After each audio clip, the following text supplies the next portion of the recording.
1859년 프랑스의 유명한 고개사죠. 찰스 블론든이라는 사람인데요. 이 사람이 이제 1859년에 나이가라 폭포 위에 이제 외줄 하나를 걸고 횡단을 하겠다고 발표를 합니다. 폭포에 줄을 걸어 놓은 겁니다. 많은 사람들이 나이아가라 폭포에 몰려들었어요. 이제 이 고개사 찰스 블론든이 사람들에게 물었습니다. 여러분, 제가 이 장대 하나 들고 내가 이 외줄을 무사히 건너갈 수 있을 거라고 생각하십니까? 라는 거예요. 나이아가라 폭포를 건널 수 있겠냐라는 거죠. 많은 사람들이 박수를 치면서 믿습니다 했어요. 믿습니다. 고개사는 이제 여유 있게 외줄을 탑니다. 당연히 성공했죠. 더 심한 것도 했으니까. 그리고 이제 반대편으로 와가지고 그쪽에 있는 사람들에게 이제 묻습니다. 여러분, 이번에는 그럼 제가 사람을 내 등에 업고 이제 이 줄을 다시 건너서 저쪽으로 가려고 합니다. 제가 건널 수 있을까요? 라고 물었어요. 그전에는 자기 혼자 걸었고 이제는 어떻게 해요? 다시 있던 곳으로 사람을 메고 가겠답니다. 사람들이 또 뭐라고 했을까요? 따라서 하겠습니다. 믿습니다. 크게 소리쳤어요. 그러자 고개사는 이제 앞에 쭉 이렇게 보는 거예요. 그러자 용감해 보이는 김아랑이한테 딱 말해요. 제 등에 업히시겠습니까? 딱 저랬어요. 아니요. 하얗게 질려요. 그 사람 혼자 외줄 타다 떨어져도 죽든 건 상관없는데 내가 그 등에는 타겠다 못 타겠다? 방금 전에도 뭐라고 했어요? 믿는다 했어요 안 했어요? 청년이 도망가 버렸습니다. 또 쳐다볼까 봐. 자, 거기서는 그때 사람들 향해서 이렇게 말했답니다. 여러분, 믿는다고 말하는 것이 믿는 건 아닙니다. 믿기 때문에 행동하는 것이, 따라서 하겠습니다, 믿는 겁니다. 사실은 이 사람의 한마디가 제가 하고 싶은 이야기입니다. 믿기 때문에 행동하는 게 뭐다? 진짜 믿는 거다. 다시 묻습니다. 저를 믿고 그러면 제 등에 업혀서 이 나이아가라 폭포 위를 걸을 사람이 있습니까? 다 시선을 땅으로. 그때 꼬맹이 여자 하나가 손을 딱 듭니다. 저요! 누구였을까요? 딸이었어요. 7살짜리 딸. 이 찰스 블론든의 딸이었답니다. 찰스 블론든은 그 7살인 자신의 딸을 등에 업고 나이아가라 폭포를 건너 기네스북에 등기되었다고 합니다. 여러분, 저는 여러분과 지금 3주 동안 믿음과 행함의 관계에 대한 설교를 하고 있습니다. 많은 성도들이 이 부분에 대해서 대부분은 다 오해를 하고 대부분 정리를 못합니다. 그게 우리 한국교회 문제라고 말씀도 드렸고요. 여러분, 믿음은 마음의 문제이면서 행위의 문제입니다. 믿음은 느낌이 아니라고 말씀드렸죠. 첫 주에 그 말씀 드렸습니다. 믿는다는 감정이 내게 충만하다고 내 믿음이 충만한가? 아니라고 했죠. 그렇게 생각하는 게 뭐다? 어리석은 착각이다. 믿음에 대한 지식, 믿음에 대한 이해를 가졌다고 믿는 것도 아니더라. 참된 믿음은 뭐라고요? 단지 우리 기독교 교리에 대한 단순한 마음의 동의가 아니라 그 동의가 뭐로 나타나야 된다고요? 행위로 나타나는 거예요. 내가 기독교 교리에 대해서 동의를 한다. 그러면 그 동의가 내 마음에서 머무르면서 사는 게 아니라 그 동의가 어디로 나타나야 돼요? 삶의 구체적인 행위로, 행동으로 나타나는 것이 무엇이다? 그게 진짜 믿음이다. 마치 뭐처럼 믿는다고 외쳤지만 등에 타락하니까 고개 숙여버린 수많은 군중들이 아니라 저요 라고 하면서 그 사람을 진짜 믿기 때문에 등에 업힐 수 있는 행위, 그 행위가 무엇이더라? 믿음이더라. 그래서 믿음과 행함은 별개의 것이 아니라 동전의 양면과 같다라는 겁니다. 선을 행한다고 해서 모두 믿음 있다고 말할 수 없겠지만 진짜 참된 믿음을 가진 사람은 반드시 그의 삶에 선한 행위를 뒤따르게 되더라라는 거예요. 그래서 죽은 믿음의 중요한 특징, 지난주에 했던 이야기였습니다. 죽은 믿음의 중요한 특징은 뭐냐면 시간이 지나도 어떻게 해요? 도덕적인 변화가 나타나지 않더라. 저는 지금 고차원적인 걸 말하는 게 아니라 윤리 도덕적인 차원에서도 변화가 일어나지 않더라. 어떤 믿음이요? 죽은 믿음이. 여러분, 행동이 변화되지 않는 믿음, 시간이 지나면서도 가치관도 변하지 않는 믿음은 죽은 거예요.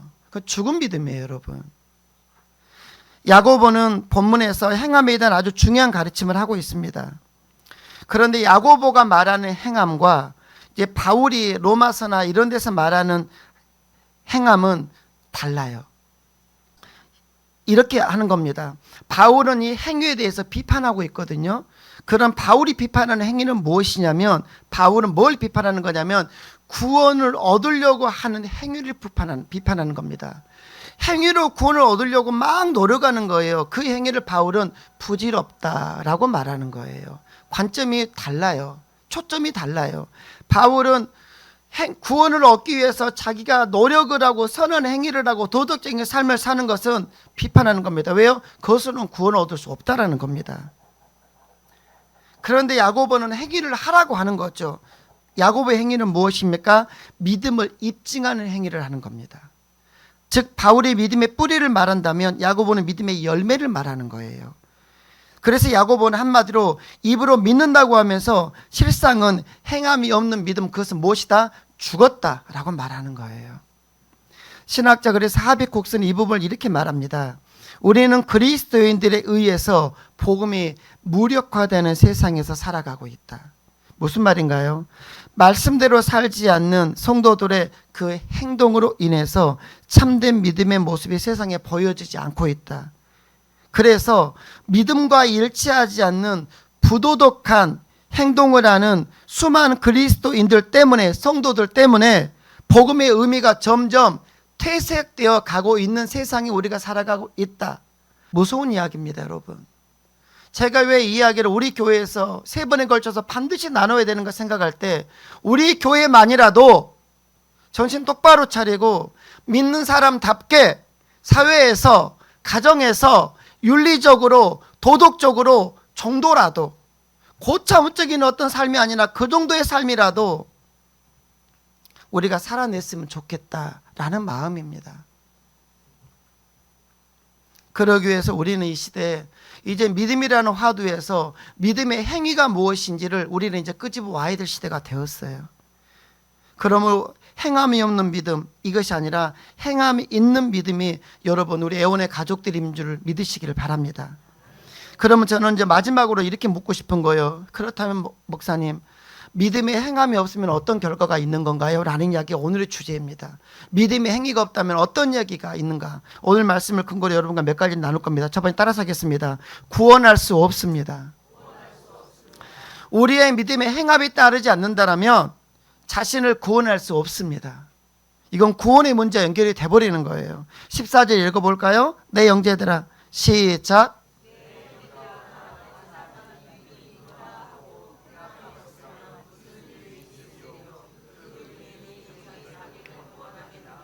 아멘. 야고보는 그 믿음이 능히 너희를 구원하겠냐, 자기를 구원하겠느냐라고 물어요. 여기서 야고보는 그 믿음이라고 쓰고 있어요. 자세히 보면 그냥 믿음이 아니라 그 믿음입니다. 여기에 주목하셔야 돼요. 그럼 뭔 믿음을 말하는 거냐?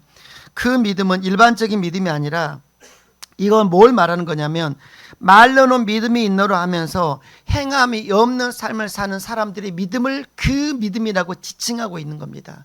즉 행함이 없는 믿음, 행함이 없는 그 믿음이 너희를, 그를 구원하겠느냐? 답은 나와 있죠. 뭡니까? 할 수 없다예요.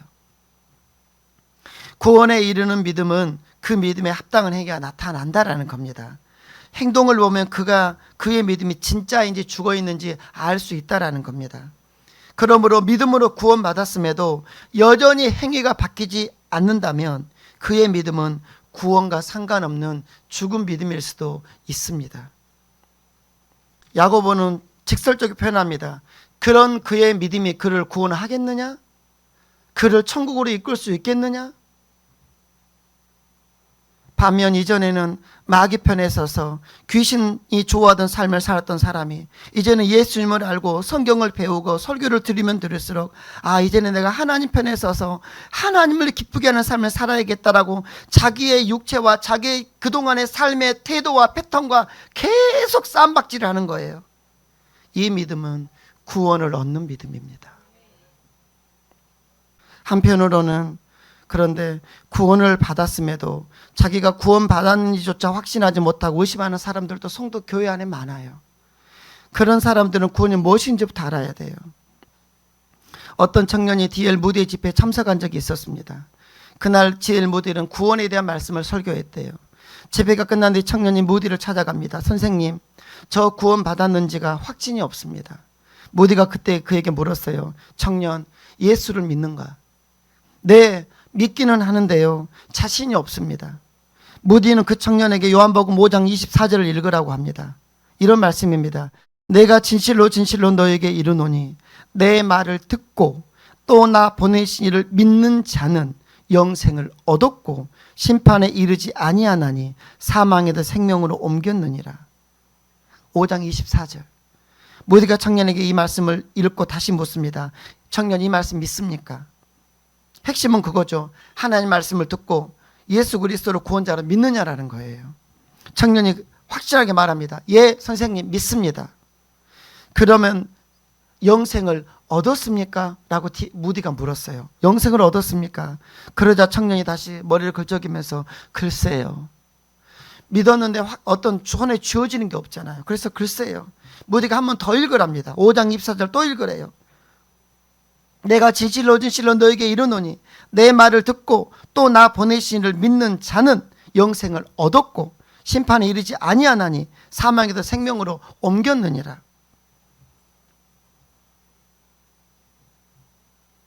묻습니다. 믿는 자가 영생을 얻었다면 당신은 영생이 있습니까? 믿었다고 했잖아요. 청년이 말합니다. 제가 그것을 잘 모르겠어요. 그때 무디가 소리쳤답니다. 당신이 뭔데 하나님을 무시합니까? 하나님 믿는 자에게 영생이 있다면 있는 것입니다 라고 말했다고 그래요. 무디의 고함에 청년이 깜짝 놀랐습니다.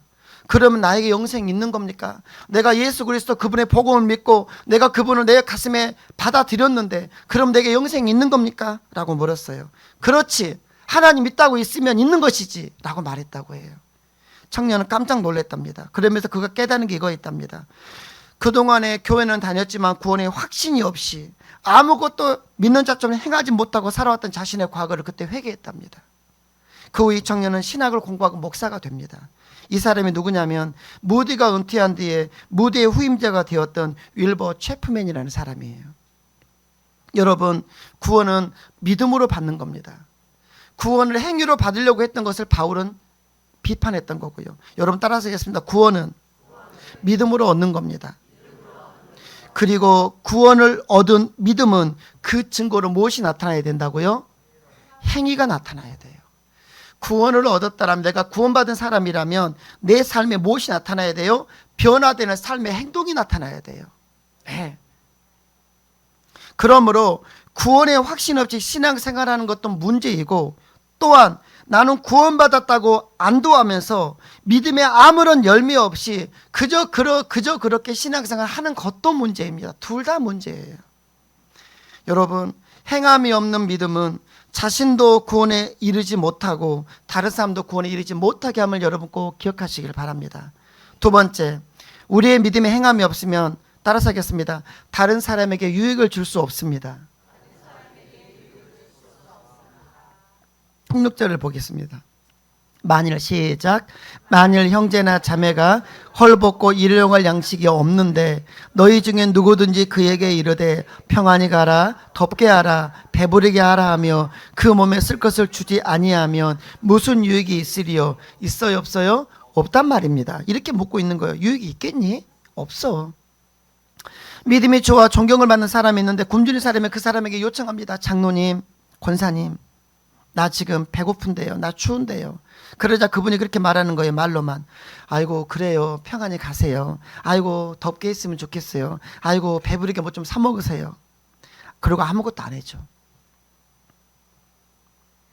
그렇다면 그가 도움을 요청한 사람에게 유익이 주었냐라는 겁니다. 말로만 위로해 주었다라고. 헐벗고 굶주린 사람에게 필요한 것은 여러분 말이 아니라 옷 한 벌과 밥 한 끼의 행동입니다. 그러므로 행함이 없다면 아무리 큰 믿음을 가지고 있어도 상대방에게는 아무런 도움이 안 돼요. 누가복음 10장에는 선한 사마리아의 사람의 비유가 나옵니다. 일명 선한 이웃, 진짜 이웃이 누군가에 대한 예수님의 질문이셨어요. 어떤 사람이 예루살렘에서 여리고로 내려가고 있었으면 내려가다가 뭘 만나? 강도 만나서 그래갖고 돼지기 두드려 맞고 다 뺏겼어요. 그리고 거의 죽게 되었습니다. 이제 그 사람이 죽어서 길에서 허덕거리고 있을 때 지나가던 사람들이 있었습니다. 그 사람이 누구였냐면 한 사람은 제사장이었고 한 사람은 레위인이었습니다. 물론 또 한 사람이 있지만 이 제사장과 레위인이 강도 만나서 죽어가는 사람을 이제 발견하게 되었습니다. 그런데 어떻게 결론이 뭐였습니까? 그 사람의 도움에 도와주기는커녕 다른 길로 피해 돌아가 버렸어요. 자기도 해를 입을까 봐. 여러분, 제사장과 레위인은 하나님에 대해서 잘 알고 있었고 그 당시 누구보다도 경건하고 참된 믿음을 내가 가졌다고, 나는 경건한 삶을 살고 있고 나는 참된 믿음을 가졌다고 자기 스스로들 대단히 자부했던 사람들이 제사장과 레위인들이었습니다. 예수님이 이걸 그냥 의도적으로 쓰고 계세요. 그런데 뭐였어요? 행함이 없었어요. 도와주지 않았잖아요. 그렇다면 그들의 믿음이 바른 믿음이겠으며 그것이 죽어가는 사람에게 어떤 유익을 줄 수 있었겠느냐라는 겁니다. 이 질문에 대해서 야고보는 이어지는 17절에서 이렇게 말해요. 이와 같이 행함이 없는 믿음은, 즉 말뿐인 믿음은, 따라서 하겠습니다. 그 자체가 죽은 것이라. 죽었답니다. 러시아의 작가 톨스토이가 길을 가다가 거린을 만났는데 그 거린이 손을 내밀었답니다. 그런데 톨스토이가 마침 주머니에 손을 넣어봤더니 동전이 한 푼도 없는 거예요. 돈이 하나도 없는 거예요. 그러자 이 톨스토이가 거린의 손을 꼭 잡으면서 이렇게 말했답니다. 형제여, 미안합니다. 지금 가진 돈이 한 푼도 없습니다. 정말 미안합니다. 그때 거린이 미소를 지며 톨스토이에게 이렇게 말했답니다. 저는 돈보다 지금 훨씬 소중한 것을 받았습니다. 선생님께서 저를 형제라고 불러주셨습니다. 그리고 선생님의 손에서 저는 따뜻한 온기를 느꼈습니다. 한 푼의 돈보다 귀한 것은 행동하는 사랑이에요, 여러분. 내 속에 있는 보이지 않는 믿음이 행함으로 나타나야만 주변에 유익이 되는 겁니다. 성경학자 윌리엄 바클레이가 그래서 이런 말을 합니다. 많은 사람들이 교회에 나오게 된 것, 성도가 된 것은 신앙에 대한 이론에 설득이 되어서가 아니라 기독교인의 사랑을 보았기 때문이다. 그리고 많은 사람들이 교회를 떠나게 된 이유는 성경 내용을 믿을 수 없어서가 아니라 교인들의 불친절과 추한 모습을 보았기 때문이다. 얼마나 가슴 아픈 한마디였는지 이 글을 읽고 그냥 우리를 직격에다 찔러버리는 한마디 같아요. 여러분, 이 윌리엄 바클레이의 말에서 우리는 행함의 신앙이 얼마나 중요한지 우리는 깨달을 수 있어요. 누구에게든 행함을 통한 유익을 주지 못하는 믿음이라면 그 믿음은 여러분 기억하셔야 돼요. 다른 사람에게 내 행동을 통해서 그에게 선한 영향력, 믿음을 주지 못한다면 그 사람의 그 믿음은 하나님께도 인정하지 못하는 믿음인 걸 여러분 꼭 기억하시길 바랍니다. 그래서 바라기는 행함이 있는 믿음으로 우리 주변에 유익을 줄 수 있는 애원의 가족들 되시기를 부탁을 드립니다. 세 번째, 우리의 믿음에 행함이 없으면, 따라서 하겠습니다, 귀신의 믿음과 같습니다. 18절 19절입니다. 어떤 사람은 말하기를 너는 믿음이 있고 나는 행함이 있으니 행함이 있는 내 믿음을 내게 보이라. 나는 행함으로 내 믿음을 내게 보이리라 하리라. 내가 하나님은 한 분인 줄 믿느냐? 잘 아는도다. 귀신들도 믿고 떠느니라. 야고보는 행함이 없으면, 믿는다고 하면서도 그의 삶에 믿음의 행위가 없으면, 믿음의 열매가 없으면 귀신들의 믿음과 똑같다, 다를 바 없다라고 경고합니다. 여러분, 귀신들은 하나님 안다고 제가 말씀드렸죠. 귀신들은 하나님 믿어요, 안 믿어요? 믿어요. 성경 곳곳에 보면 귀신들의 사람들이 나오고 있는데요, 그들은 예수님 알아보고 달려와 예수님 앞에 엎드렸어요. 사람 앞에 엎드리는 겁니다. 왜요? 그 예수님이 누군지를 알았단 말이에요. 누가요? 귀신들이요. 귀신같이 한다는 말이 있죠. 진짜 귀신들은 잘하는 것 같아요. 많은 사람들은 하나님 없다고 말하지만 귀신들은 하나님이 계신 것도 알고 있고 그분의 존재에 대해서도 의심하지 않습니다.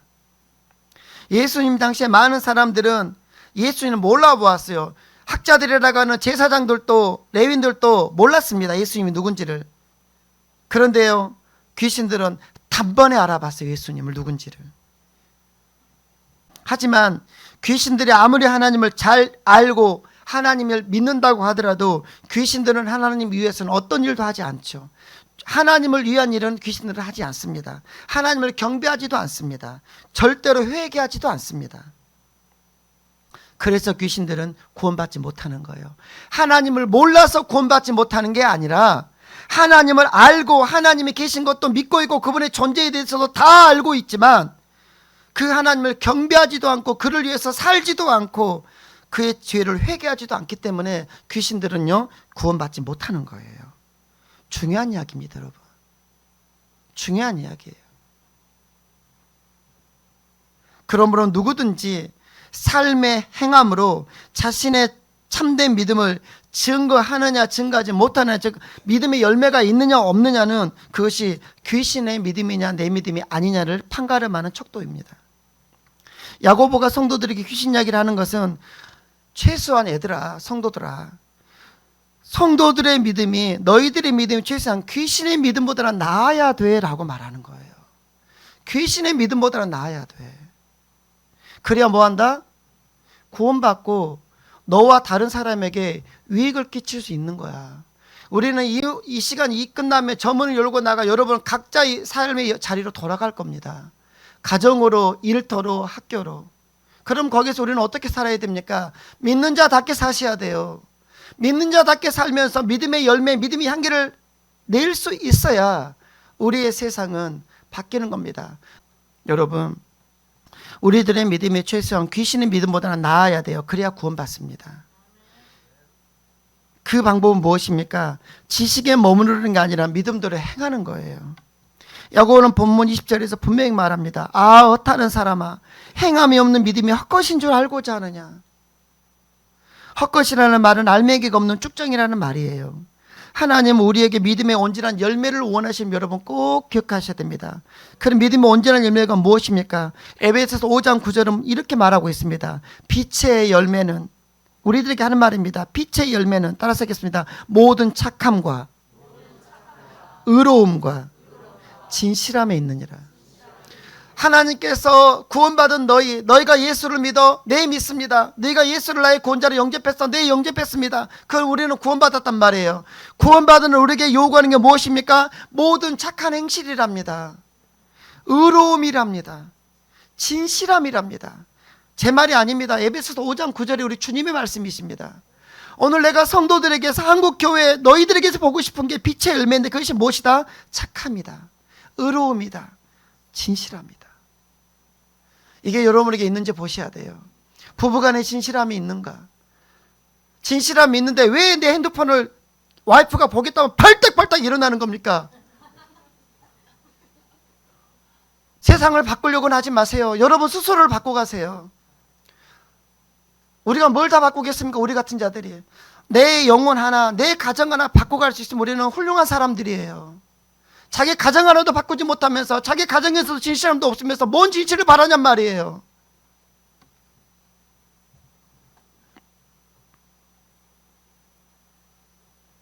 저는 믿지 않는 사람들이 우리 교회를 향해서 던지는 돌을 저는 가슴으로 받아요. 그리고 혼자 기도합니다. 하나님, 저들이 말이 화가 나지만 맞네요. 믿지 않는 자들이 우리 기독교를 향해서, 목사들을 향해서, 중직자들을 향해서 외치는 저들의 저 무서운 말이 왜 내가 항변할 수 없을까요? 그 말이 맞네요. 그리고 기도하는 겁니다. 하나님, 이제는 우리가 수적인 부흥을 꿈꾸는 게 아니라 이제는 우리 성도들 하나하나, 우리 목회자들 하는 사람 한 사람이 자기 가슴을 치면서 진실하고 의로우려고 노력하는 세상이 되었으면 좋겠다고. 그래야 세상은 바뀔 거예요, 여러분. 그러나 하나님 원하시는 세상은요, 여러분 각자의 영혼이, 여러분이 우주입니다. 내 영혼이 바뀌어가고 내가 정말 하나님 안에서 사람들 앞에서 착함과 의로움과 진실함으로 사는 이 모습이 있어야 될 줄 믿으시길 바랍니다. 그럼 우리 가정은 바뀌어요. 그러면 우리 가정은 바뀌어요. 와이프 바뀌라고, 남편 바뀌라고 하지 마시고, 자녀 바뀌라고 하지 마시고, 내가 그냥 이 삶으로 바뀌어갈 수 있기를 주님으로 축복합니다. 그래야 우리는 귀신의 믿음보다는 낫습니다. 마지막 4번 하나만 더요. 따라서 하겠습니다. 하나님의 기적과 복을 경험할 수 없습니다. 뭐가 안 되면요, 우리의 믿음에 행함이 없으면 하나님의 기적도 하나님의 복도 우리는 경험할 수 없어요. 여기에 대해서 실제적인 예로 이제 야고보는 누구를 들고 있습니까? 아브라함과 기생 라합을 들고 있습니다. 이건 이제 지난번 설교 때 제가 말씀을 자세히 드렸는데요. 그들이 행함 있는 믿음으로 받은 복이 무엇인지를 쓰고 있는 겁니다. 21, 2절입니다. 우리 조상 아브라함이 그 아들 이삭을 제단에 바칠 때에 행함으로 의롭다 하심을 받은 것이 아니냐. 내가 보거니와 믿음이 그 행함과 함께 일하고 행함으로 믿음이 온전하게 되었느니라. 아멘. 여러분, 이삭은 약속의 자녀였죠. 그가 없으면 하나님의 약속도 없는 거예요. 그런데 이제 그 약속의 자녀 이삭을 어떻게 하나님께서 왜 번제로 드리라고 했다니까요. 미치지 않고서야 어떻게 이 일에 순종할 수 있겠습니까? 이 미친 거예요. 자식을 어떻게 죽여서 바쳐요. 그런데 아브라함은 이 미친 짓을 합니다. 왜요? 이것은 아브라함에게 하나님에 대한 믿음이 있었기 때문이라는 거예요. 한마디로 무엇이냐면 아브라함은 이미 믿음으로 의롭다 인정을 받고 있었지만 이삭을 하나님께 번제로 드린 일로 그 믿음이 살아있는 진짜 믿음이라고 증명했다라는 이야기입니다. 여러분, 그래요. 위대한 순종, 위대한 행동은 위대한 믿음에서 나옵니다. 그냥 안 나와요. 자다가 일어났는데 위대한 행동을 한다? 그런 거 없어요. 그런데 그 순종의 결과를 23절로 24절을 보면 하나님은 이제 그 행함으로 믿음을 입증한 아브라함을 뭐라고 하셨습니까? 의롭다 칭해 주셨어요. 너 의로운 자다. 그러면서 뭐라 하겠습니까? 하나님의 벗은 친구를 말하는 겁니다. 하나님의 친구로 세워주셨대요. 이 친구라는 말은 하나님과 동등한 입장이라는 겁니다. 엄청난 이야기죠. 이어서 야고보는 여리고성에 살던 기생 라합을 예로 들고 있죠. 25절입니다. 또 이와 같이 기생 라합이 사자들을 접대하여 다른 길로 나가게 할 때에 행함으로 의롭다 하심을 받은 게 아니냐. 라합은 기생이었고 이방인이었죠. 그럼에도 불구하고 그녀가 의롭다함을 받을 수 있었던 것은 무엇입니까? 이 그녀의 믿음에 근거한 행함이었다라고 성경은 말합니다. 행함이었다. 무슨 말입니까? 이 라합이 죽음을 무릅쓰고 이스라엘의 스파이들을 도피시킨 것은 무엇 때문이었습니까? 그의 믿음에서 나온 뭐였어요? 행위였어요. 믿음. 하나님이 계시고 하나님이 이제 자신들의 이 가나안 땅에 어떤 일을 행하시지 아는 그 믿음. 그래서 그 믿음 때문에 뭐였습니까? 예, 이스라엘 정탐꾼들을 살려준 겁니다. 목숨을 걸고. 그 행위로 말미암아 어떤 일이 벌어졌습니까? 이 라합은 여리고성이 무너졌죠. 무너지던 날 자기 자신과 가족들까지 그 죽음의 틈바구니 속에서 살아날 수 있었던 겁니다. 그리고 예수님의 조상이 되는 축복을 이 라합이 받았다라는 이야기입니다. 근데 여러분, 여기서 한번 이야기를 뒤집어 봤으면 좋겠어요. 성경을 뒤집어 보자는 이야기입니다. 무엇입니까? 만약에 아브라함이 믿음은 있었어요. 믿음은 있었는데 이삭을 번제로 바치는 하나님 명령에 아우 미쳤어? 미치신 거 아니요? 이렇게 하면서 순종하지 않았다면, 즉 행동하지 않았다라면 어떤 일이 벌어졌을까라는 이야기예요. 우리는 성경을 이렇게 알고 있지만 이걸 확 뒤집어 보자는 이야기입니다. 어떻게 됐을까요? 그럼에도 불구하고 순종하지 않았음에도 불구하고 그가 과연 하나님의 친구가 될 수 있었고 믿음의 재상이 될 수 있었을까요? 또 산 위에서 이제 이삭 대신에 하나님 어린 양을 예비하고 계셨잖아요. 그걸로 번제 드리겠잖아요. 하나님이 미리 예비하셨던 어린 양을 만나는 경험을 할 수 있었을까요? 다 없습니다. 행동했기 때문에, 말씀대로 미친 짓인 것 같지만 순종했기 때문에 뭐였어요? 하나님의 친구가 될 수 있었고 하나님의 기적을, 복을 경험할 수 있었던 겁니다. 라합도 마찬가지예요. 하나님과 하나님께서 하실 일에 대해서 알고 있었지만, 지식적으로 알고 있었지만 그럼에도 불구하고 왕이 두려워서, 여리고성의 왕이 두려워서 정탐꾼을 도와주는 그 목숨을 건 모험을 그가 하지 않아 버렸다라면, 우리가 항상 이게 삶의 문제 아닙니까? 해야 될 것과 하지 않아야 될 것. 근데 하지 않아야 될 것을 하고 싶고 해야 될 것을 하고 싶지 않거든. 우리는 그래요. 라합도 그래요. 정탐꾼을 도와주다가 발각되면 바로 죽는 겁니다. 목숨을 걸었던 거예요. 그래서 어쩔까 이럴까 말할까 하다가 결국은 성경은 도와주었지만 만약 도와주지 않았다라면, 도와주지 않는 결정을 했더라면, 즉 행동하지 않았더라면, 믿음은 있었지만 행동하지 않았더라면 여리고성이 무너질 때 살아날 수 있었을까요? 예수님의 조상이 되는 복을 이 여인이 받을 수 있었을까요? 물어보나 마나죠. 답은 아닙니다예요. 사랑하는 여러분, 꼭 기억하시기 바랍니다. 아브라함과 라합을 비롯한 성경에 기록된 수많은 믿음의 사람들이 엄청난 복을 받고 하나님의 기적을 경험할 수 있었던 이유는, 그들이 그 삶을 살 수 있었던 이유는, 따라서 하겠습니다, 믿음대로 행동했기 때문입니다. 네, 이거예요. 다른 거 없어요. 믿음대로 행동했어요. 다른 말로 하면 말씀에 순종했기 때문이라는 이야기입니다. 그러므로 우리의 믿음에 행함이 빠져버리면, 내가 믿기는 믿는데 행동하지 않는 믿음, 순종이 없는 믿음을 내가 지금 살아가고 있다면 여러분 한 가지는 기억하셔야 돼요. 여러분이 남은 삶에서 하나님의 놀라운 기적과 복은 그냥 놓고 가세요. 놓고 싶지 않죠. 하나님의 기적도 놓고 싶지 않고 하나님의 복도 놓고 싶지 않죠. 그러면 우리에게는 선택이 없습니다. 뭡니까? 행함에 있는 믿음을 갖고 가셔야 돼요. 행동하지는 않고 싶고 하나님의 기적과 복도 같이 가고 싶다, 이런 건 없어요. 여러분과 3번에 걸쳐 야고보서에서의 믿음과 행함에 대한 가르침을 나누었습니다. 윤리관이 변하지 않는 신앙, 행동이 달라지지 않는 신앙, 시간이 지나가면서도 그것은 바로 기독교 신앙이라는 옷은 입고 있을지 몰라도 구원받을 만한 신앙은 아닐 수도 있습니다.